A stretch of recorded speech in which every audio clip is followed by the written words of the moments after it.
자식 7명 키워보신 적 없잖아요. 그러니까 진짜 힘들어요. 또 한 명 키우면 할 만할 것 같아요. 그러니까 일종의 양육이에요. 더 행복하게 살 수 있는데 이거 안 하면 사실 54만 명에게 친구를 만들어주지 않으면 이 문제가 해결될 수 없기 때문에 저희 같은 공동체가 좋은 롤모델이 돼서 더 확산될 수 있었으면 좋겠어요.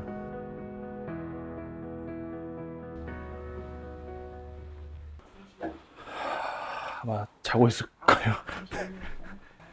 문제가 되는 시간은 아니라서. 말로 좀 표현하기 어려운 경우들은 뭐 처음 들어왔거나 이제 내 기분 상태를 뭐 말하는 게 좀 쉽지 않거나 감정 표현 익숙하지 않은 사람들은 그냥 요즘 뭐 좀 힘들어요. 근데 그게 디테일하게 뭐 쓸쓸한 감정인지 낙담하고 있는 감정인지 좀 뚱한 건지 이런 것들을 다 정확하게 감각을 못 하기 때문에 뭐 이렇게 그냥 표시하게 도와주는 거죠. 그냥 이렇게 예를 들어서 나 지금 좀 가망이 없는 상태 같아. 골치가 아파. 좀 정확하잖아요. 한창 활용하시다가 지금 친구들은 이제 거의 많이들 친해졌으니까 굳이 이렇게 소통하지는 않고 지금은 그냥 말로 다 솔직하게 최대한 하는 편인 것 같아요. 네. 요리를 좀 알려주시는 직원분도 계시고요. 네. 기본적으로 여기서 생활 습관들이나 루틴이 좀 많이 붕괴된 채로 많이 오시기 때문에 여기서 뭐 밥 처음 지어보고 연습하시는 분도 있고 설거지도 여기서 처음 해보는 사람도 있고 나이 차이가 많이 나고 근데 자꾸 막 여기서도 뭐 형, 동생 하다 보면 불필요한 위계가 생기고 하니까 그냥 편하게 저희는 닉네임 부르는 식으로 해서 서로의 나이를 좀 까먹도록 최대한 지금 여력이 있으니까 차라리 지금 가는 게 나을까요? 어차피 뭐 이따가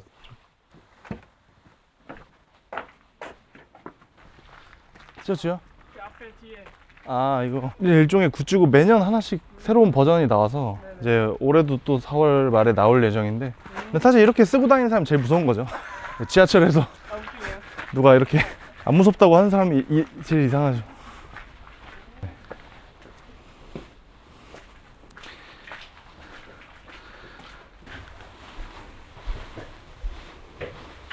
여기도 이제 뭐 여기에 다락방도 볼 수 있나요? 네 보셔도 돼요. 네. 여기 잠시만요. 불을 좀 켜드려야 될 것 같은데 머리 조심하셔야 돼요. 뭐 이쪽 방 사람들끼리만 또 하고 싶은 고민이 있을 수도 있고 여기서 얘기 나누고 여기도 뭐 보드게임 많이 있고 책도 있고 커뮤니티 공간이죠. 네.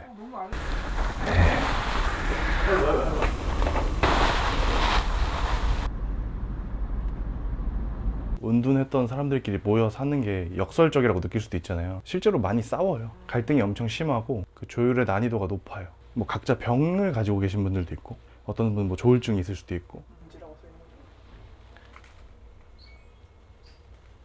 약물 복용을 하고 계시는 분들은 저희가 그 약이 뭔지 확인하고 기본적으로는 음주에 대해서 뭐 성인들 쉬어왔으니까 그렇게 통제하진 않는데 이 사람에게 문제가 된다고 판단되면 저희는 이제 금지를 시키는 거죠. 기본적으로 입주를 할 때 저희가 심리상담 검사지를 공유하게 되어 있어요. 전문 상담 선생님들한테 같이 논의를 통해서 이 사람은 술을 먹는 게 위험하다 이런 것들을 충분히 논의해서 올해도 좀 알코올 중독 상태로 들어오셨던 분이 계셔서 그분은 아예 여기 들어오는 조건이 술 안 먹는 거. 술 먹으면 뭐 사실상 퇴소죠.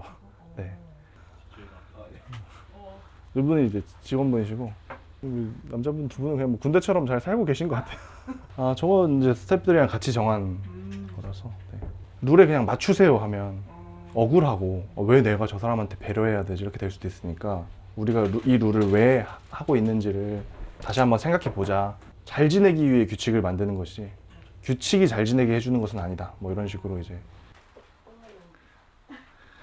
또 싸요. 싸도 되지. 아직 시간 많아요.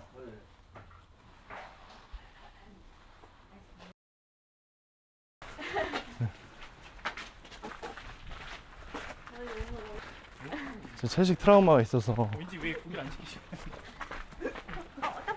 근데 그럼 꽤 배고플 텐데. 물론 아침으로는 적합한데 매장 가서 사와도 돼요. 점심으로는 좀 다녀보실래요? 동시 한번 해볼까요, 그냥? 남 월남쌈에 직구만 넣어서 먹는 거예요?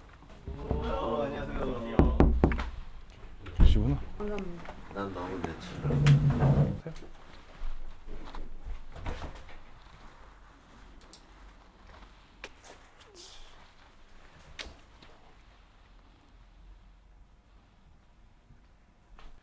보통 아침 모임을 해요 여기서.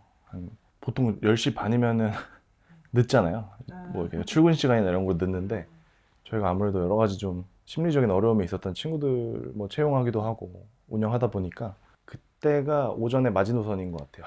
더 일찍 뭐 9시에 일어나는 거는 못 하더라고요. 그래서 서로의 이제 어떤 마음 상태나 개인적인 일정들도 공유하고 기본적으로 고민을 오랫동안 못 털어놨던 분들이 많기 때문에 고민을 좀 털어놓고 대화하는 시간을 공식적으로 마련한 거죠. 아침에. 저도 예전에 이제 누구한테 고민 얘기 못하고 좀 병 들어갔던 적이 많기 때문에 익숙해지게 하는 거죠. 최대한. 저는 한 7년째 하고 있고요. 저희 회사가 5년 차 하고 있네요. 아침에 이것만 한다고 뭐 다른 게 다 좋아지는 건 아닌데 최악이 방지되는 건 있는 것 같아요. 시간이 지날수록 사람들이 솔직한 얘기들 많이 해주는 것 같아서 한번 잡아야 될 것 같아요. 수요일이나 수요일 저녁이나 아니 사진 해봅시다. 차차는 어제 거의 다 준비 끝나가지고 차차는 이제 소품만 주문하면 되거든요. 이제 대본 리딩하면 되는데. 그러면 해볼까요? 아침 모임 시작하겠습니다. 신체 점수 50점입니다. 아침에 일어나자마자 편두통이 심하게 느껴져서 운동도 못 가고 타이레놀 2알 먹었다. 어제 부모님 상대 강의가 있었는데 강의안이 교착 상태에 있다는 것을 느꼈고 쉽게 뚫릴 업그레이드가 아닌 거라기에 다가올 강의질이 살짝 무서워졌다. 그래도 멈출 수 없다. 강의 많이 교착돼 있긴 한데 계속 그 작업인 것 같아요. 완성도 1%씩 올리는 작업이라 괴롭긴 한데 다 만들고 나면 분명히 자기가 한층 더 올라가 있을 거고.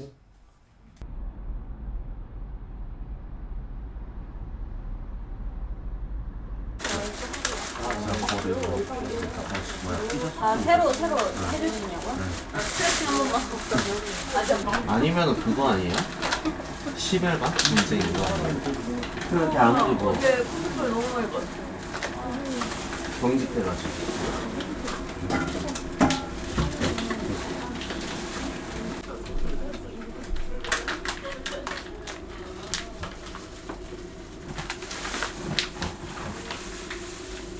사실 이 쉐어하우스 사업은 이렇게 말하면 좀 그렇지만 돈이 안 돼요.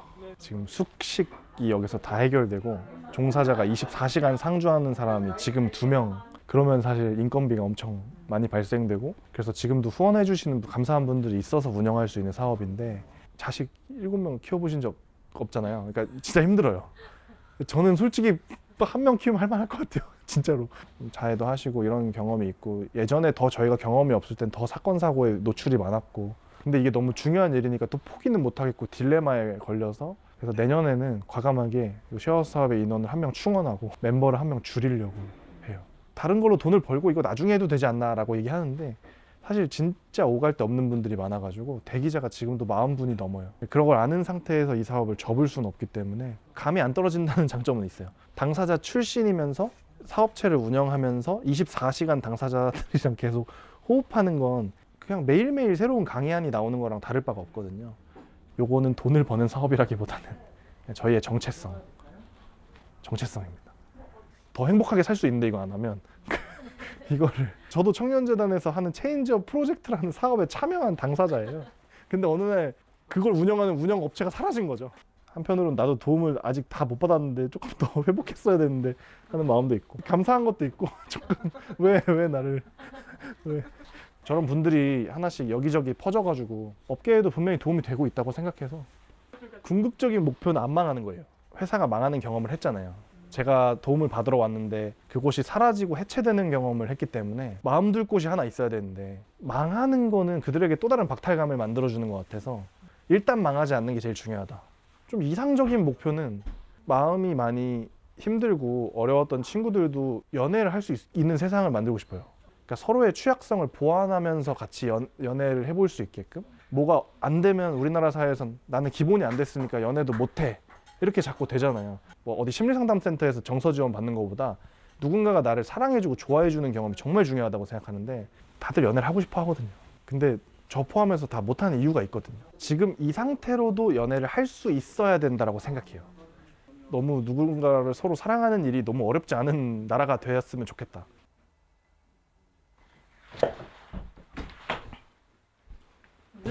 맛있겠다. 이거 뺄까요? 한 입에 드세요. 왜 이렇게 커요 근데?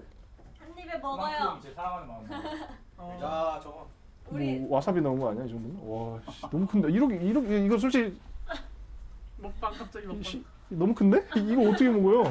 사랑에 담긴. 사랑에 담긴. 젓가락을 같이 쓸까요? 소스. 아, 아, 그냥 찍어 먹으려고요. 네.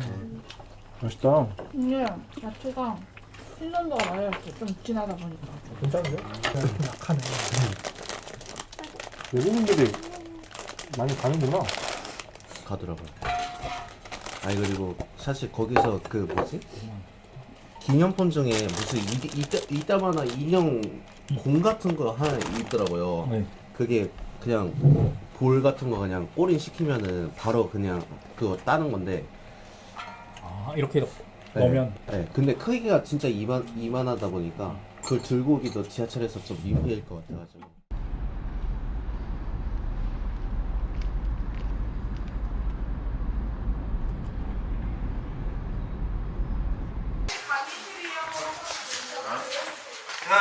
과거에 5년 동안 은둔 생활을 경험했던 당사자이기도 하면서 지금은 과거에 저와 비슷한 분들을 돕고 있는 안 무서운 회사의 대표 유승규라고 합니다. 지금은 사실 국내에서 은둔과 고립 그리고 그 중에서도 청년을 주로 담당하고 있는데요. 관련된 일은 사실 다 합니다. 네. 특히나 좀 만성화된 분들을 위해서 보통 가족과 좀 분리가 필요해서 쉐어하우스 형태로 공동생활 프로그램을 하는 게 저희의 가장 핵심 사업이고요. 그 외에도 국내 최초로 당사자 인력을 좀 전문가로 양성하는 은둔고수 양성과정, 그 인력들을 활용한 뭐 방문 상담, 부모님 교육, 당사자를 만나고 그들이 사회에 나오기까지의 대부분의 사업은 사실 담당을 하고 있습니다. 처음에는 이제 개인의 좀 노력 문제라고 생각을 해서 개인적 차원으로 노력도 많이 하고 뭐 습관을 바꾸는 책도 읽고 했는데, 그래서 계속 발버둥 치던 와중에 지금 저희 회사가 하는 일과 유사한 일을 하는 회사를 찾았어요. 저희 회사처럼 쉐어하우스 기반의 프로그램을 참여하면서 저도 5년 동안 무너졌던 생활 습관이라던가 다시 사람들이랑 좀 대화하는 훈련이라던가 좀 내가 위축되어 있는 상태에서도 할 수 있는 일자리의 제공이라던가, 그러니까 일반 사회에서는 기다려주지 않는 것들에 대한 배려를 받으면서 다시 사회로 좀 복귀할 수 있었어요. 근데 이제 그 회사가 코로나 때 폐업을 했기 때문에 한국인 멤버들이랑 같이 창업을 했습니다. 일본의 그 K2 인터내셔널이라는 히키코모리 지원하는 단체가 있는데, 거기 한국지사가 있었을 때 거기에서 직원으로 일을 했었고요.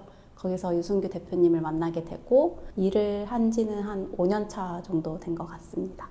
무선 회사에서는 거의 다 모든 일에 투입된다라고 볼 수가 있을 것 같은데, 주로 이제 행정이나 기획 업무를 담당을 하고 있고, 뭐 운영이나 실제 진행할 때도 가서 같이 참여하고 있습니다. 힘든 점은 우선 이런 단체가 많이 없기도 하고, 저희도 어떤 직장에서 경력이 길지 않은 청년들이 모였다 보니까 우리가 하는 이 지원들이 맞는가라는 의문이 들 때가 좀 힘든 것 같고요. 어떨 때는 되게 보람찬데 또 어떨 때는 우리가 이렇게 해서 오히려 피해를 주고 있는 건 아닌가라는 고민이 들 때가 좀 힘든 것 같아요. 어떤 트라우마가 있다거나 사회에 상처가 있으신 분들에게 다가가는 일을 많이 하잖아요. 근데 저희가 다가갈 때 이런 식으로 다가간 게 오히려 또 다른 안 좋은 경험을 만들었나? 라고 생각이 들 때도 있고, 상담소를 소개시켜주는데 비용이 발생을 하는데 그 비용이 부담됨에도 불구하고 저희가 좀 더 해보라고 어필을 할 때가 있는데, 그런 것들이 좀 부담스럽진 않았을까? 이런 것들이 주로 된 것 같아요. 보람을 느낄 때는 은둔했던 분이 일을 같이 하게 됐을 때 좀 보람찬 것 같은데요. 저도 취준 기간이 되게 길었는데 알 수 없는 고립감이라던가 그런 것들이 있었어요. 물론 은둔까지는 안 했지만 그런 상황이 다시 한번 닥쳤을 때 나도 도움을 받을 수 있지 않을까라는 생각에서 더 일을 많이 하게 되는 것 같아요. K2라고 하는 그 일본 단체에서 운영하던 프로그램 이름이 체인지업 프로젝트라는 사업이었는데, 그 사업을 지원하는 곳이 청년재단이었습니다. 그래서 사실은 청년재단의 지원 사업이기도 했어요. 실제로 청년재단에 면접을 보러 갔습니다. 사업 파트너로서 함께하고 있지만 불과 한 7년 전으로만 돌아가도 저는 청년재단의 어떤 수혜자, 그 당시에 저를 면접 보셨던 담당자분들은 거의 저를 좀 업어 키우신 분들이기도 해요. 네.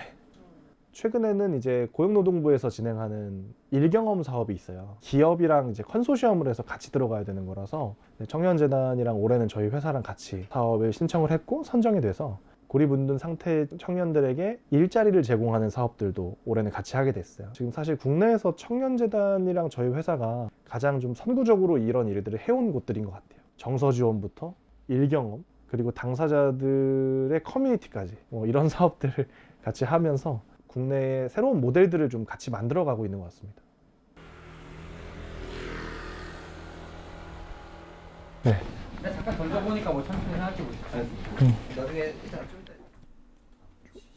중도 퇴소자보다 약간 이렇게 하면 어떤가? 뭐큰 무리 없는 분들로 그냥 강력하게 갈 거예요. 왜냐면 한 작품당 2시간밖에 시간을 못 내. 촬영 시간이 짧아요.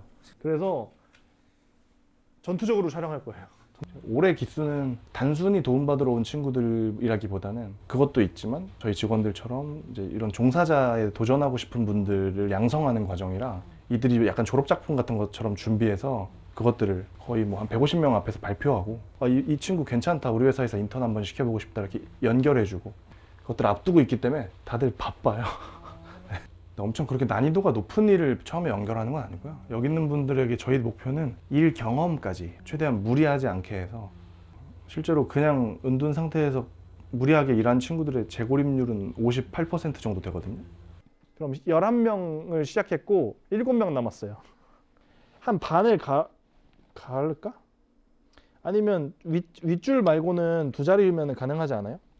윗줄만 세 자리라서 뭐 넣기 좀 애매하면 네, 얘를 옆으로 밀고 되게 그 다양성을 기반으로 할 수 있는 일자리들이 많아야 된다 생각해요. 뭐 대인기피증이 있어도 할 수 있는 일자리, 그리고 치매가 있어도 할 수 있는 일자리. 대인기피증 있으면 보통 그러잖아요. 야, 너가 좀 부침성 있게 하고 너가 더 면접도 연습하고 그래야지. 그게 우리나라의 방식이라면 조금 더 이런 문제를 먼저 겪은 나라들은 대인기피증 상태에서도 할 수 있는 일을 만들어 놓는다는 거죠. 그게 저는 가장 중요한 것 같아요. 사실 아버지가 제가 굉장히 유년기에 돌아가셨어요. 그래서 어머니는 저와 저 형을 키우면서 집안에 혼자 여자로서 또 저희를 잃고 싶지 않은 마음이 있었을지도 모르겠어요. 그래서 이런 거 물어봐요. 이거 엄마한테 인터뷰해. 엄마는 왜 그렇게 했던 것 같아? 전 제가 은둔할 때 엄마가 너 자꾸 그러면 정신병원에 넣어버린다라고 했어요. 근데 그런 말이 아니라 원래 정신병원에 진짜 한번 가봐야 되는 거잖아요. 근데 엄마가 왜 그랬냐고 나중에 인터뷰를 해보니까 그 당시에는 정신병원의 약이 굉장히 세서 병원에 가는 애들이 다 이상해졌대요. 그래가지고 정신병원에 가면 완전히 바보가 되는구나 라고 엄마는 알고 있었던 거예요. 그러니까 병원에 가는 거는 뭔가 인생이 끝난다고 생각했던 거죠. 그 엄마 얘기를 들으니까 좀 이해가 됐어요. 그럼 이것도 물어봐야 돼. 내가 이렇게 강의안도 만들고 있는데 나 이때 엄마가 그렇게 했던 게 나는 좀 되게 과하고 일반적이지 않다고 느끼는데 엄마는 왜 그랬던 것 같아? 엄마는 그걸 지금 어떻게 생각해? 엄마 잘했다고 생각해? 아니면 돌이켜보니까 잘못했다고 생각하니까 사과하신 거 아니에요? 맞아요. 네. 얘기했어요. 근데 왜 그랬는지 그 감정에 대해서 더 물어보세요. 전체적으로. 엄마, 아버지의 죽음. 그러니까 이게 엄청 유기적으로 넘어가야 되는데 지금 유기성이 좀 떨어지는 게 제일 큰 문제야. 헬리콥터맘, 아버지의 죽음. 그래서 헬리콥터맘이 돼서 근데 이게 아버지 죽음 때문이었어요. 가는데 여기에 사실 하나 더 들어가야지. 고민을 말하지 못하는 아이. 그러니까 자꾸 이게 주체성이 없이 살았던 것 같아요로 그냥 대충 퉁치니까 자꾸 그게 설명이 안 돼. 그걸 깊게 파고들어서 사람들이 납득이 되게 해야 돼요. 54만 명의 청년들이 은둔 고립 상태에 있다라고 나와 있습니다. 꼭 청년뿐만이 아니라 청소년, 청년, 중장년 모든 그룹에 우리나라는 뭔가 실패했을 때 다시 일어나기가 참 어려운 나라다. 뒤처졌더라도 할 수 있는 것들이 있는 세상이 앞으로 좀 필요하지 않을까? 뭔가 더 진짜 얘기가 나와야 되는 거예요. 그 적나라한 얘기를 써오세요. 엄마는 나름대로 잘해준 것 같은데 돌이켜보니까 강의를 만들다 보니까 나 왜 이렇게 허접이라고 느끼는지 그 일화들을 좀 정리해 오세요. 이렇게 매체에 출연할 때 항상 걸리는 점은요, 쟤네가 무슨 히키코모리야 라는 시선이에요. 근데 저는 그분들에게 꼭 말씀드리고 싶은 게 완전히 집 밖에 안 나오고 있는 사람 어떻게 찍습니까? 진짜 완전히 칩거하고 있는 분들을 찍는 것은 위험해요. 실제로 그들이 자살할 수도 있습니다. 그렇기 때문에 좋아지고 있는 모습을 보시는 거예요. 근데 그 모습을 보고 에이 뭐 저게 히키코모리야 라고 너무 단편적으로 생각하지 않으셨으면 좋겠어요. 지금 여기 있는 분들도 정말 폐쇄병동에 오랫동안 입원하셨던 분도 있고 진짜 온몸이 자해투성인 분들도 있거든요. 우리가 지금 겉모습만 봐서 그렇지 고정된 상으로 바라보지 않았으면 좋겠어요. 은둔을 하는 분 중에도 리더십 있는 사람이 있고 활발한 사람이 있고 근데 모종의 이유로 후퇴했을 뿐 다시 그 장점들이 살아나고 있는 거다. 은둔 청년이라고 해서 뭔가 정의 내리지 않았으면 좋겠고 언젠간 나도 그랬던 때가 있었다라고 이야기할 수 있는 순간이 올 거라고 생각하거든요. 사실 요즘 세상에 고립감을 느끼지 않는 청년이 과연 있을까? 다들 굉장히 지쳐있고 이렇게 박스를 잔뜩 들고 있는 상태 같아요. 그래서 누군가 박스 하나를 더 얹으면 와르르 무너질 수 있는 게 지금의 청년들인 것 같고, 또 이 경쟁사회에서 한번 미끄러졌을 때 친구들한테도 말하기 민망하고, 야 네가 무슨 우울증이야, 가족에게 미안하다는 느낌이 들 수도 있고, 우리가 모두 다 겪을 수밖에 없는 앞으로의 문제 같아요. 생각보다 겪어보니 빠져나오기가 쉽지 않더라 라는 걸 경험했기 때문에 어른들을 위한 일종의 유치원을 운영하고 있는 것 같아요. 이런 거 기본인데 이런 것도 못해요? 라고 몰아붙인다고 해서 아무것도 바뀌는 건 없는 것 같아요. 어른들도 조금 못 배운 게 있으면 다시 배울 수 있는 곳이 세상에 존재해야 된다고 생각합니다. 그 감정을 자기도 모르고 있으면 감을 잡아줄 수가 없어. 저도 옛날에 영화과 입시를 하다가 맨날 예비 3번만 뜨는 거예요. 선생님이 어떻게 했냐면 너 영화 하고 싶은 이유 8장 써봐. 그래서 8장을 썼어요. 8장을 쓰고 깨달았어요. 난 영화를 하기 싫다는 걸. 그러니까 뭔가 거짓말을 치고 있었던 게 있는 거예요. 그러니까 나를 속이고 있는 부분이 있을 수 있으니 한번 쭉 써보세요. 지금 이 위축되는 감정과 그거를 진짜 길게 써봐요. A4 용지에 늘어지게. 당신 마음속에 있는 그 막히는 부분을 풀어서 써봐라. 은둔과 고립을 경험한 청년들 중에서 70%가 극복을 위한 시도를 엄청나게 했다라고 응답을 합니다. 일이나 공부를 했대요. 좋은 대학에 가거나 좋은 직장에 가면 괜찮아질 거야. 그런데 실제로는요, 그렇지 않죠. 좋은 대학에 가면 더 사회성이 좋아야 됩니다. 좋은 직장에 가면 더 리더십이 많아야 되죠. 근데 그런 환상을 가지고 노력하다가 들어가서 금방 그만두게 됩니다. 그럼 절망은 2배, 3배로 커지죠. 근데 꼴찌의 노력이 뭐냐면 나랑 비슷한 어려움이 있는 사람들과 대화한다. 전문 단체에 도움을 받는다가 꼴찌예요. 저 같은 경우는 방에서 소변을 볼 정도로 우울증이 심하게 진행됐었거든요. 엄청 쪽팔린 일이죠. 근데 그걸 이야기할 수 있는 사람이 있어야 된다는 거예요. 그런 얘기를 비난하지 않고 사실 나도 그랬던 것 같아. 이런 얘기를 해줄 수 있는 사회적 관계들로부터 출발해야 고립되지 않는다는 겁니다. 그러니까 일종의 양육이에요. 그 양육이기 때문에 명절 음식 선물 받으시고 남은 참치캔이라도 있으시면 그런 거라도 보내주시면 정말 도움이 됩니다. 뷔페에 가서 음식 싸오는 극성인 엄마 아빠들 있었잖아요. 솔직히 그 마음이 이해가 됩니다. 집에 입이 많으니까 민망함이 중요한 게 아니더라고요. 어떤 행사가 끝나도 죄송한데 이거 제가 싸가도 될까요? 이렇게 하게 되더라고요. 만약에 후원을 희망하시면 참치캔 하나만 보내주셔도 된다는 얘기고요. 혹시나 더 여력이 되시는 분들은 카카오톡 저희가 같이에 바로 후원을 하실 수 있기 때문에 연말정산도 거기서 받을 수 있습니다. 은둔고립 상태는 효율 중시 사회에서 발생한 문제입니다. 그래서 저는 되게 비효율적으로 접근하는 거예요. 이들에게 다시 친구를 만들어주고 가족을 만들어주고 관계를 만들어주는 데는 절대적으로 시간이 걸립니다. 그래서 저희 회사를 거쳐간 분들의 재고립률은 매우 낮아요. 사실 54만 명에게 친구를 만들어주지 않으면 이 문제가 해결될 수 없기 때문에 저희 같은 공동체가 좋은 롤모델이 돼서 더 확산될 수 있었으면 좋겠어요.